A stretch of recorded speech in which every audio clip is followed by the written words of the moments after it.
What's good? What's good? What's good, y'all, man? I hate to just be coming back, dropping a video on some crazy things, but I just couldn't sit back without doing you know what I'm saying, looking at doing, I don't know what this is, man. I know one thing, man. This the worst father of 2026, man. Things I've been seeing on this video, man, it's crazy. Y'all, I don't even care if y'all don't hit the like button, hit the subscribe button. That's on y'all on this video, man. But this video, I had to just do it, man, because this shit crazy, man. With that being said, y'all, I'm coming out with some, dropping some more videos and stuff like this, reaction videos and all that. Y'all still let me know a good name that y'all think we should change this channel up to. And just remind y'all, just have the 48 hours and have you do it, 48-hour reaction, however y'all want to call it, y'all let me know. But yeah, this video here, man, is so sad, man. It's fucking messed me up. But you know what I'm saying? Instead of me trying to do a reaction on it, y'all, I'm just gonna bring y'all everything that I found that right now. It might be a part two to this, cause I want, you know, this is a story that I want to keep up with. Cause it's crazy, man. Even though Buddy, you know, they say you feel me? He unalived, you know what I'm saying, to the police, unalived him, or he might have, y'all will see whatever it goes through inside the video, because they just say they don't know who did the unalive to the suspect, not suspect, to the man who, the worst father of 2026, man. Y'all, I know y'all ain't been living under a rock. I know y'all know what I'm talking about, man, so I ain't gonna hold y'all too long. Y'all get into it. This is my update, man. Like I say, this is the saddest thing I have seen so far, man. Yep, so far. Man, I didn't know, you know, and it goes back to don't live under your oppressor's ways. Don't do the things your oppressors done did. You know what I'm saying? Because if you do, you're going to end up being just as worse as them. And as you see, it's coming to that, y'all. Times is coming to whatever they coming to, y'all. Pray for them 8 kids, man. May their soul rest in peace. Pray for the 2 mothers who got, you know what I'm saying, flammed on the situation. Pray for them, man, a speedy recovery. You can't recover from this. So just yeah, man. I don't know what to say, man, but pray for them too, man. Yeah, this shit here, this shit getting crazy, y'all. We need to tighten up. But you know, I ain't gonna do too much rambling. I'm gonna let this go ahead and let y'all get the update on what I found. You know what I'm saying? This ain't no allegedly. This what happened. This is what it is. But he was the worst. I hope, you know what I'm saying, the worst father of 2026, man. I hope the devil just do the worst with him as he get him down there, man. And I hope he had to see them kids as he traveled through, you know, through that situation of death. I hope he had to see them kids, man. And I hope they didn't accept this apology, man. Cause man, that was some messed up shit. Yeah, that was some messed up shit. But either way it go, y'all, rest in peace to them little youngest. We're gonna catch y'all in the next one, man. And I'm out. 48 hours.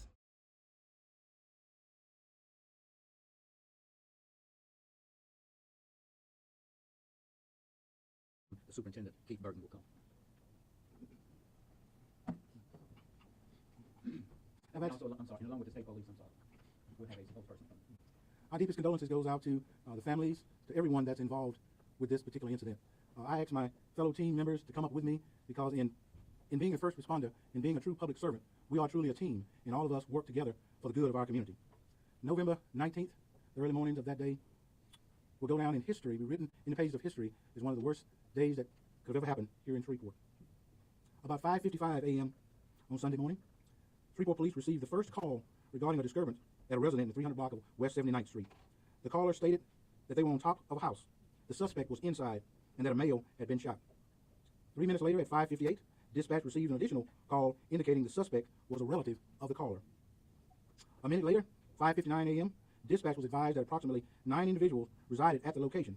The caller further stated that the suspect, identified as Shamar Elkins, had shot everyone inside the home. At 6 o'clock a.m., 1 minute later, the caller advised that she and her children had fled from the roof and were now in the backyard.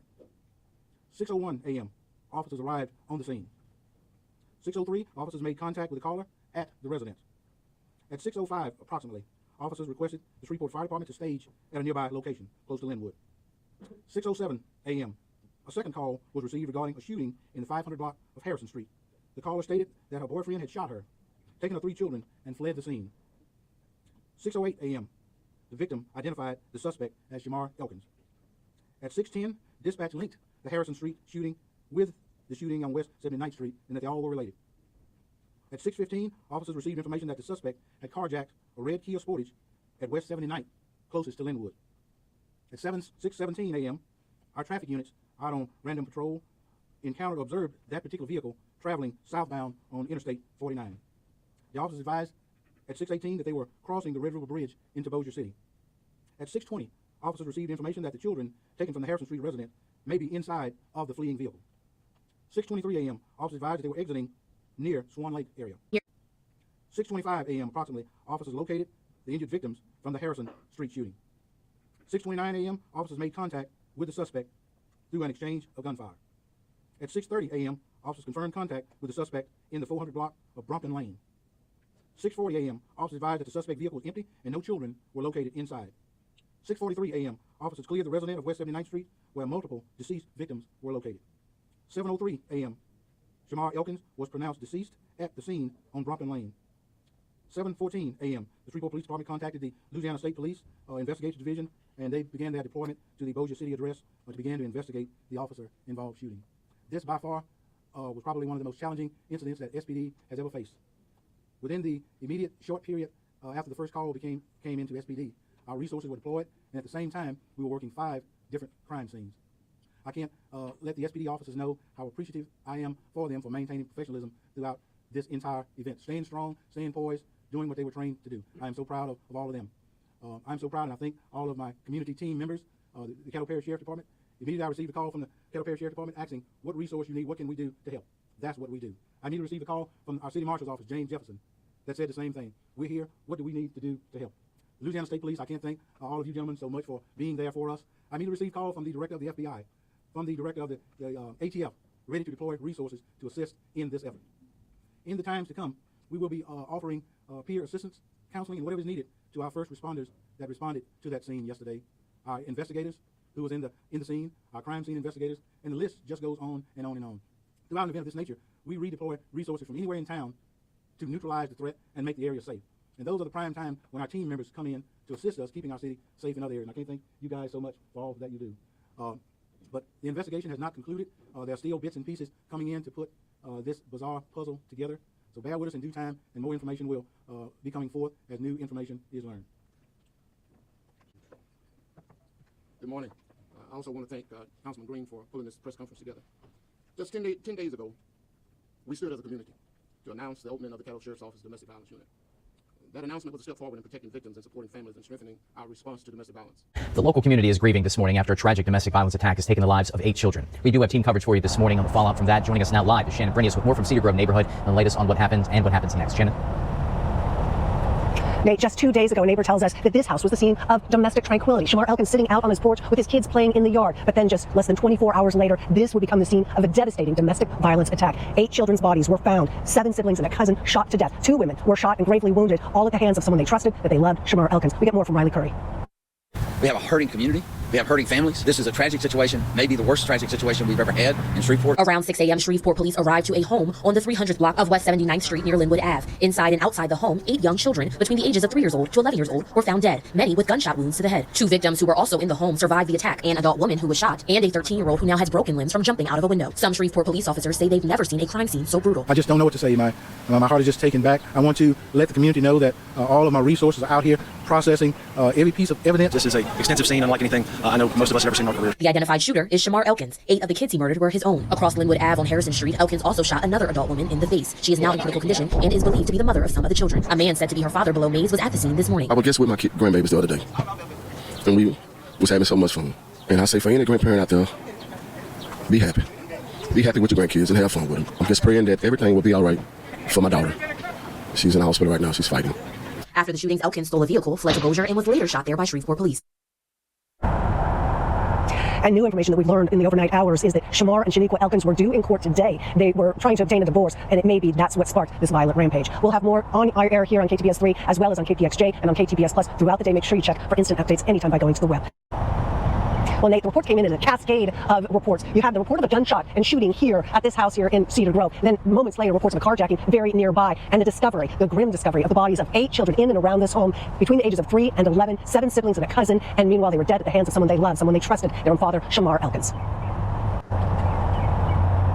Shamar Elkins' wife, Shaniqua, was also shot and gravely wounded, as was another romantic partner at a nearby house. Both those women are in the hospital in critical condition. Meanwhile, the scene got a whole bunch of bystanders and neighbors and community members and those who knew and loved the family to this area. They were all concerned. They were all grieving, wanting answers as to what sparked this. But we can let you know that today was the day that Shamar and Shaniqua Elkins were due in court to talk about their divorce.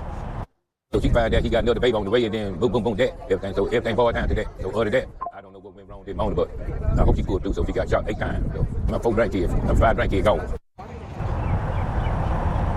So meanwhile, this community is left mourning, is left grieving, shocked that some despicable tragedy like that could have happened in a house right here, a house that looks just like any other. And in the meantime, the community is going to try to find a way forward. Reporting in Cedar Grove community, I'm Shannon Bernier, KTBS 3 News. Nate, back to you. Appreciate the update there, Shannon. The Caddo Parish Coroner's Office saying the 8 children killed were 3 boys and 5 girls ranging in ages from 3 to 11. They're identified as 3-year-old Jayla Elkins, 5-year-old Shayla Elkins, 6-year-old Kayla Pugh, 6-year-old Kadarian Snow, 7-year-old Layla Pugh, 5-year-old Braylon Snow, 10-year-old Marcaden Pugh, and 11-year-old Saria Snow.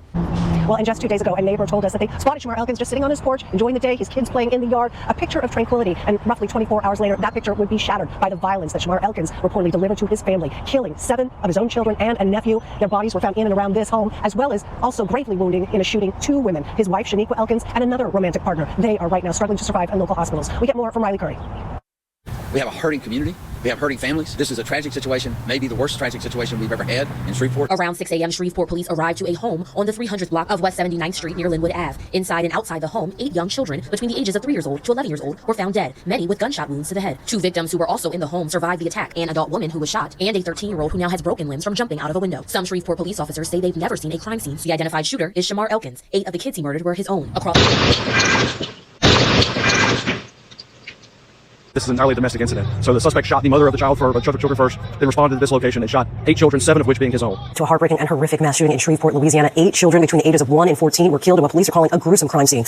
Inside one small house on West 79th Street, 7 little bodies were lying where they'd been all night, tucked into beds, pressed up against cousins and siblings, some still holding on to stuffed animals. None of them were going to wake up. An 8th child, a little boy, tried to make it out. He climbed up on the roof. Whoever put him up there, or whoever he followed up there, thought maybe up high meant safe. It didn't. He got shot on that roof, and his body stayed there until police found him. The oldest was 11, the youngest was 3. And the man who pulled the trigger wasn't some stranger who broke in. He wasn't a burglar. He wasn't a neighbor with a grudge. He was their daddy. 7 of those babies called him daddy. The 8th was blood too, a cousin, family.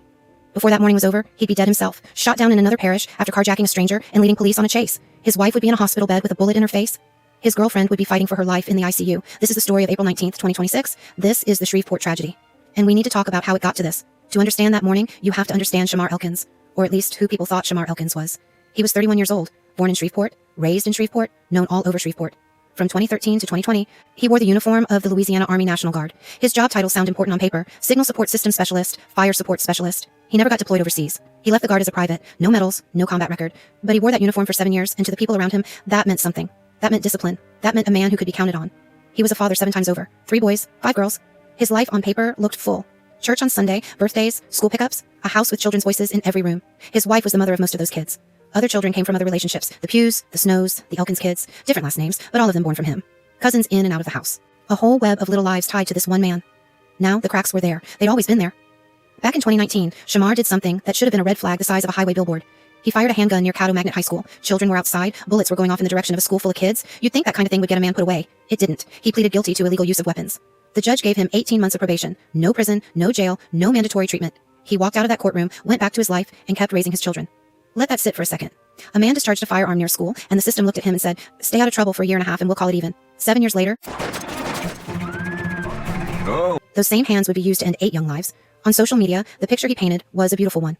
A few weeks before the killings, he posted an Easter photo. Him and his children all dressed up, fresh out of church, Sunday best, little bow ties, little dresses, smiles lined up across the couch. A man who looked blessed. Hours before the shooting, he posted again. This time about taking his oldest daughter on what he called a daddy-daughter date, a burger spot. Just the 2 of them, the kind of post you scroll past 100 times a day and never think twice about. That little girl had no idea, neither did the internet. But 10 days before that morning, something had shifted. A post went up that hit different. Something about mental health. Something about praying. And not a clear cry for help.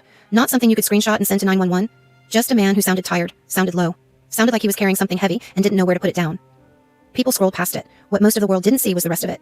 Shamar and his wife were separating. There was a court date coming up. Custody. The formal end of a life they had built together. Anybody who has ever been through a breakup with children involved knows how that kind of timeline works on a person. It winds you up. It backs you into corners of yourself you didn't know existed. For some people, separation is a paperwork process. For others, it becomes a pressure cooker with no release valve.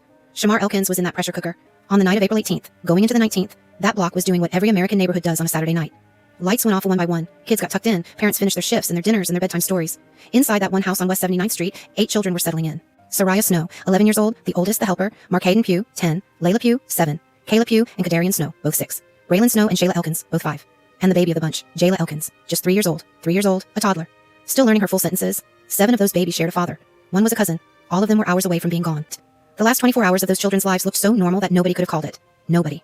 Saturday, April 18th, 2026. Shamar Elkins did what a lot of separated dads try to do when the marriage is falling apart. He leaned into the father thing. Hard.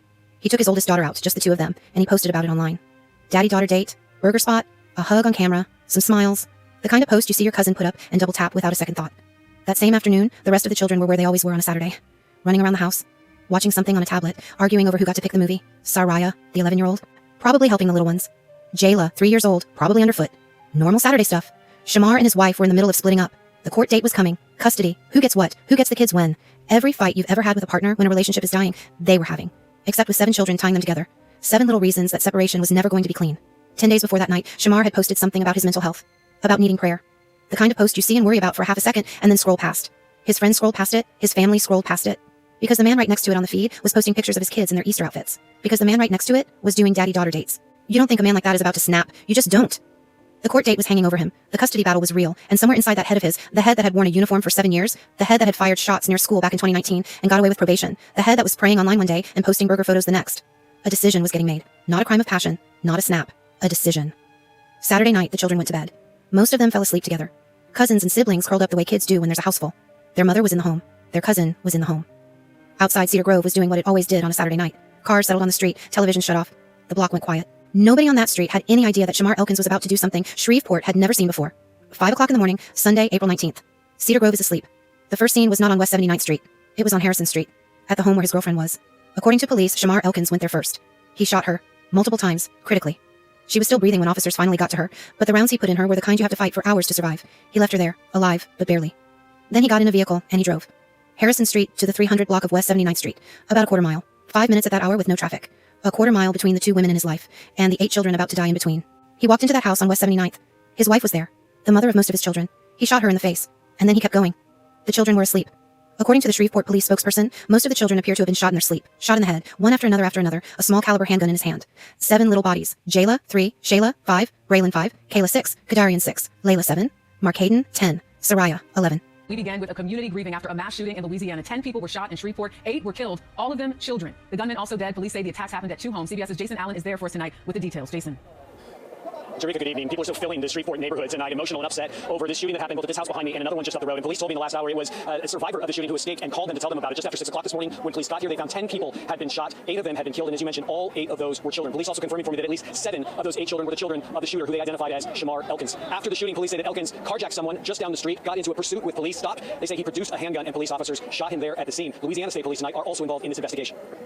This was a tragic situation, maybe the worst tragic situations we've ever had in Shreveport. I don't know what people think in the crevices of their mind to want to harm another human being, let alone that of children who have their whole life ahead of them.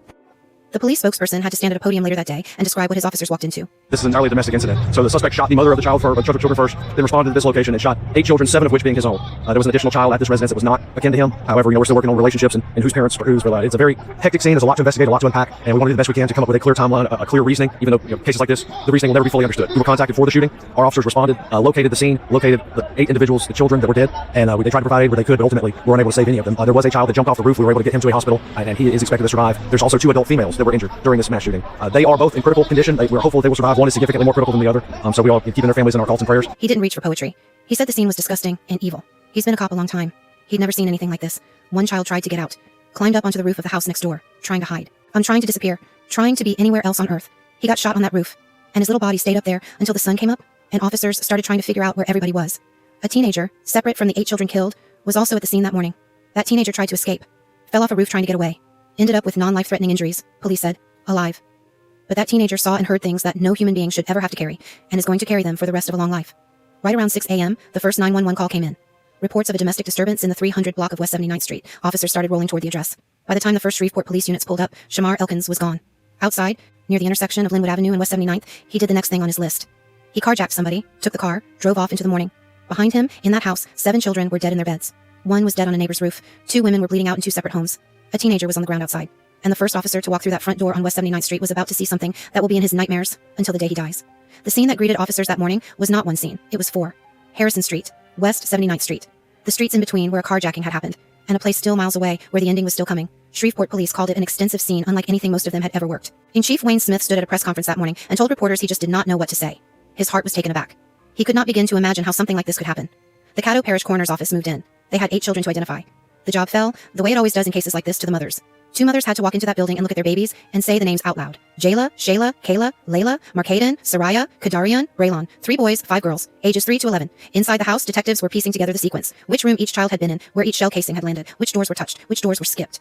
They determined that the small caliber handgun Shamar Elkins used in most of the shooting wasn't his only weapon that night. When he finally confronted police later that morning, he was holding what officers described as a rifle-style pistol. Assault style. Different weapon. Heavier firepower. This was not a man who was unprepared. This was a man who walked out of his house that morning with more than one gun on him, knowing exactly what he was about to do. The detectives will spend months trying to answer the question that every grieving person in Shreveport is asking. How? How does a father get to a place where he puts a pistol to his children's heads while they're sleeping? How does a man who posted a daddy-daughter date post on Saturday afternoon end 8 children's lives on Sunday morning? They don't have a clean answer. Nobody ever does. Shamar Elkins never saw a courtroom for this. He never faced a jury, never heard the charges read out loud. After the carjacking, he drove out of Shreveport and into Bossier Parish. Louisiana law enforcement picked up the chase. They knew who he was. They knew what he had just done. When you are hunting a man who just killed 8 children, the chase does not end easy. It ended on the 400 block of Brompton Lane in Bossier City. Officers confronted him. Shots were fired on both sides. When the gunfire stopped, Shamar Elkins was dead in the street. 3 officers had discharged their weapons. At first, the assumption was that police gunfire brought him down. Then came the honest admission from Shreveport police. It is unclear whether Shamar Elkins died at the hands of the officers or whether he ended things himself with that rifle-style pistol. Louisiana State Police was brought in to investigate the shooting of Elkins. That's standard any time officers are involved in a death. Shreveport police said nothing suggests any wrongdoing by the officers who responded. No officers were harmed in that final exchange. That was the one piece of anything close to good news that came out of Cedar Grove that day. And just like that, it was over. The man was dead. The children were dead.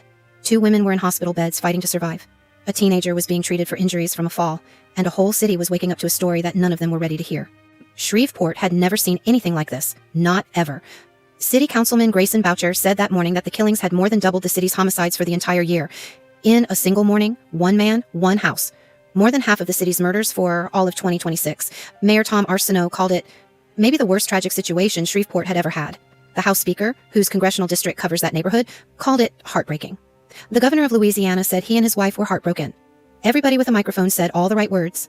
The problem with the right words is that the right words don't bring 8 children back. Here's what this case keeps coming back to. Over 30% of the crimes in Shreveport are domestic. Over 30% of the murders in Shreveport are domestic. Domestic violence is not a private matter. It never was. It began between 2 adults in a failing marriage, and it ended with 8 caskets small enough to be carried by 1 pallbearer each. Shamar Elkins had given us a warning. Back in 2019, he fired a gun near a school full of children. The system gave him 18 months of probation and let him walk. For the next 7 years, he lived in that same community, raised those same children, and kept access to those same kinds of weapons. Nobody went back to check. Nobody revisited him. Nobody asked if the man who shot near a school might one day be the man who would shoot at a child. He told us 10 days before the killings that something was wrong. He posted about his mental health, about prayer. We all scrolled past it. Not because we didn't care. Because there are 10 posts like that in every feed every day, and we have all learned to keep moving. That has to change. If you are in a relationship where the anger is getting louder, where the control is getting tighter, where the threats are starting to feel real, please get out. Call somebody. Tell somebody. The National Domestic Violence Hotline is 1-800-799-7233. It doesn't matter what time it is. It doesn't matter how small the thing feels. Make the call. If you are the friend or the family or the neighbor of somebody who is in a situation like that, don't assume somebody else is going to step in. Don't assume the Easter photo means everything is fine at home. Don't assume the daddy-daughter date post means the house is safe. Sometimes the loudest cry for help is the quietest post on a Tuesday afternoon. 8 children went to bed on a Saturday night in a neighborhood called Cedar Grove. 8 children did not wake up on Sunday morning. The youngest of them was 3 years old. Say their names. Jayla, Shayla, Kayla, Layla, Markaden, Soraya, Kadarian, Braylon. Now to some heartbreaking news. Our nation saw its deadliest mass shooting in years when a Louisiana man shot and killed 8 children this morning. Tonight we're learning more about that gunman, Shamar Elkins, who was the father of 7 of those 8 slain children. Tonight, the community of Shreveport has been left shattered. The children, 3 boys and 5 girls, ranging in age from 3 to 11. Police say the crime scene spans 2 houses. It ended when officers opened fire on the gunman during a police chase. Eyewitness News reporter Tim Pulliam is live now with new details tonight. Tim?